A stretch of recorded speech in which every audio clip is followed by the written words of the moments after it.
just wanna you. Girl, I like the way you move. Really wanna get with you. It's another beautiful Sunday afternoon. This is Rubbin Minds. Welcome. My name is Ebuka Obiuchendu. It's 2014 and Boko Haram is still in the news. We did hear reports that I think on Thursday the military in northeastern Nigeria did have a clash with the sect and about 38 people died. 38. You know, these things usually sound like statistics, but they're actually human beings when you think about them. And it's too early in the year to hear this sort of numbers and number of people dying. We also did hear that there was an attack at a mosque in Kano. No group has claimed responsibility so far. And the father of the governor of Kano State was in the mosque, but he escaped. But 3 people died. We don't know who perpetrated that or who was responsible for that. But the most important thing is that all of these things seem to continue, even in as much as we're in a new year. Mr. President is definitely going to go in thick in 2014 to politics. So we're hoping that does not distract even more from what he should be doing with security. We do hope that all of these things are fixed as the year, unfolds. In the week that was as well, something very interesting happened. We did hear news about Mr. President writing a letter to the governor of the central bank asking him to resign. We don't know if it's confirmed or not, but the news is that he's been asked to resign and he said he wouldn't resign. Apparently, the letter that was written with regards to the funds of the NNPC being misappropriated did offend the presidency, and they're not very happy with the CBN governor. His term expires, I think, in a month or 2, so he might as well sit it out. But as usual, Mr. Lamido Sanusi is a very stubborn man. I'm sure he definitely is going to do what he feels is right, and we'll see how that unfolds in the coming week. Also, we woke up this morning to news that the former president, Olusegun Obasanjo, has written yet another letter to the chairman of his party, the PDP, Bamanga Tukur, saying something about him withdrawing from active politics with the PDP. He's not very happy with those in control of the party in the southwest, and he thinks he deserves better as a former president and should be sort of a leader in that region. We don't know how that affects PDP. It looks like they are in a lot of crisis going forward into the elections in 2015. So many of the party members are leaving into the APC. The former president is not very happy with things going on. Former vice president is not sure whether he's going to be with them or the PDM or the APC. So interesting times for the PDP, and they really need to get their acts together because 2015 is coming fast, very, very fast for them. We also got news about some prisoner transfer news with the United Kingdom, where we heard that prisoners in Nigeria and the UK who were citizens of both countries were going to be swapped in the coming years, from now on going forward, actually. And a lot of people are very interested in that, particularly because the former governor of Delta State, James Ibori, is one of Nigerian prisoners in the UK. Many are not sure whether he's going to be brought back here, because if he does come back here, you know how things might end up. So we are looking at that particular scene to see how all of that unfolds. It's not a bad thing to do. I mean, most countries have this sort of arrangements where if you have a citizen of this country or of the other country, you are allowed to swap it. But because of the sort of heavy weights that they have there, people are not necessarily excited about this one. But it's happening, and we're going to see how that works out in the coming weeks. Finally, to sports, Mikel Obi did not win the CAF Player of the Year for 2013. He went to Yaya Toure. Nigerians are not excited about it at all. A lot of people were angry, even in the venue where the event held. But congratulations to Yaya Toure from Ivory Coast. Maybe next year, after the World Cup, and Nigeria would have dazzled the world, we would have one of our players take the trophy home. And the CHAN has kicked off, which is the Nations Cup for players based in Africa. Nigeria lost their first game yesterday, but they still have 2 games to go in their group. So hopefully we do well and perform the magic that Stephen Keshi knows how to perform best. Now we're going to be talking GenVoices. What is that all about? What do they hope to achieve? Why are they here today? I hear something about Friday, about the 18th of January.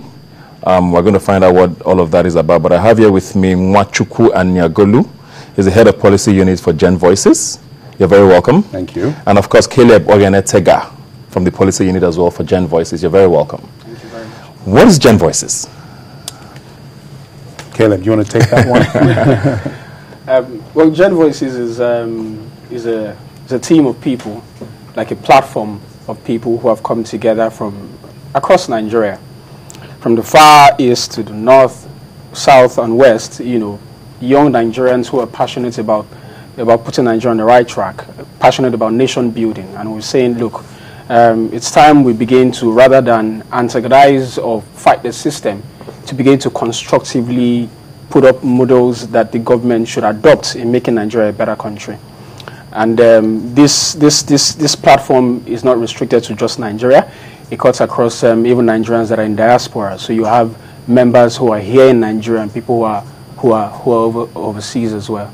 So it's a team of people who have just come together to say, look, it's time we begin to harness the potentials that this generation, our generation, has. Unlike our father's generation, which is an analog generation, we are more digital. And then you have Twitter, you have the social media, you have Facebook, you have all sorts. And we're trying to use these models to bring all of our grievances, all of our desires, all of our wants from the government into one platform, and properly articulate them to the government. And that's what we're really about. And how is this supposed to happen? I mean, it sounds like a great idea. I know people... It is a great idea. Yeah, it is a great idea. It also is something that I know a lot of people would, like to get involved with. But before we get to getting involved, how is this supposed to work? I mean, it sounds very lofty, but I mean, how does this all tie together? Yeah, I mean, in more practical terms, I think, as we've said, GenVoices is a movement. So at the moment, it's a collection of professionals who are working together and who are manifesting their common visions and dreams on various platforms, on Twitter, on the internet. We have a website, genvoices.org, which I'd recommend that any of the viewers can look at. And essentially, we're doing a couple of things. One is that we're organizing a series of landmark events, what we call landmark events. The first of which is the event that you mentioned on the 18th of January, which I'm sure we'll come to discuss in a few moments. And subsequently, a few more events that will be designed to bring together the under 40s generation in Nigeria and in the Nigerian diaspora. And the purpose of that coming together is to basically share ideas, to talk about what the key issues affecting this generation are, and to start the dialogue on the way forward. And the long-term objective, or even the medium-term objective of that dialogue, is to ensure that we give a strong message to the country, to the political leadership, and to other stakeholder groups in the country, that we, as the under 40s, who make up a large proportion, probably at least above 50%, but probably even more like 60 or 70% of the population in this country, are ready to lead and ready to serve.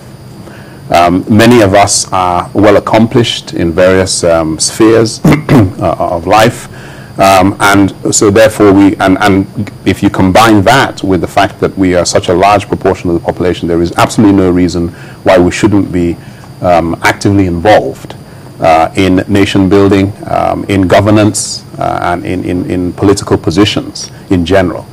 So the idea, the message is we're ready to lead, we're ready to serve, and part of how we're building that message is, first of all, demonstrating that we can organize and we can mobilize young people, get them organized into speaking with one voice, and then subsequent to that, we will start to share some of the views we have about the way to solve Nigeria's problems.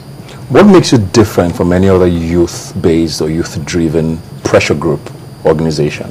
Why should you be the one to be paid attention to? That's a very good question. You want to think about it this way. I mean, there has been no better time, or there's no better time to put and harness this potential together than now. Prior to this time, we did not have the litany of social media mediums that we have right now, unlike we have today. And so there's a need to begin to harness these potentials that we have for communication together. And more importantly, like Nwachukwu has mentioned, this is a generation of people who are committed to nation building. It looks like we've seen this kind of thing before. There's societies and groups all over the country, but this is a group of people who have the nation at heart. They're particular about putting things in the right stead, and you must understand that the people who are coming together and people who are trying to galvanize together are not people who are hungry. They're not people who are looking for self-gratification. They're not people who are looking for honor. They're not people who are looking for fame or money. Everybody and people, everyone else want to get on board can get by in the nation as it is. But why sit down and allow Nigeria to keep going on like that? Right? Even if we're not thinking about ourselves, we need to begin to think about the future generation, our kids, your kids, the kids of our viewers. You know, and that's the reason that we think and that we want people to know that it's different this time. And it's not one that is coming out just because of the elections. We're not coming out because we want to run for political office. We're setting up a platform that would be an institution that would outlive us, that would survive our generation. Yeah. So it's about the former generation, bringing that generation to us and taking us to the next generation. So it's a succession plan. You know, it's a long term thing. So unlike other platforms that have come and then you see they fizzle away after elections or they fizzle away after somebody gets some money, this is completely different.